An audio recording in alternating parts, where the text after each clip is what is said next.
টিপ টিপ করে বৃষ্টি পড়ছে আর এদিকে আমাদের কিন্তু মাছ ধরা হচ্ছে মাঠের মধ্যে, দেখতে পাচ্ছ একদলা করে জলে নেমে কিন্তু মাছ ধরা হচ্ছে। আর এখানে আমি কিন্তু মাছটা নেওয়ার জন্য দাঁড়িয়ে আছি, ওদেরকে পাঠিয়েছি মাছ ধরতে, দেখতে পাচ্ছ এই দেখো দুজন।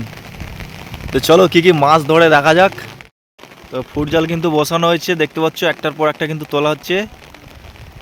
এখন সত্যি মাঠেও খুব মাছ কম আছে, যদিও দেখা যাক কি মাছ পড়ে। তো ওখানে একটা ট্যাংরা মাছের মতো কি একটা মাছ লেগেছে, দেখা যাক। দুটো মাছ হলো, একটা কই মাছ আর ওটা কি একটা ট্যাংরা মাছের মতো দেখাচ্ছে, দেখা যাক কি মাছ। ওরা কিন্তু মাছটা ছাড়াচ্ছে, দেখতে পাচ্ছ ওই জালের মধ্যে জড়িয়েছে, ভালো করে দেখো। আর দেখো ওখানেও দুটো কি মাছ লেগেছে, দেখতে পাচ্ছি ওরা কিন্তু মাছটাও ছাড়াচ্ছে, ওখানেও দুটো কি মাছ লেগেছে। দেখা যাক কত মাছ কালেক্ট হয়, দেখা যাক। তো দেখো এই তো মাছ ধরে নিয়ে এসছে রবিন, আর এখানে এই যে দেখো জালটা তোলা আছে।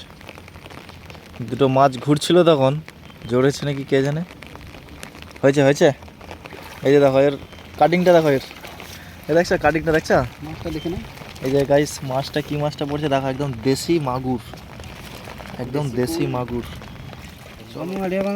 একটা কই পড়ছে দূর মানে ও জাপানি বুড়ি কারিগরি নিয়ে বেরিয়েছে সে মুস্তাক দেখা। হ্যাঁ কোনে তো দেন ওই তো কোনে কোনে সৌ কোনে একদম কোনে তো আরো কোনে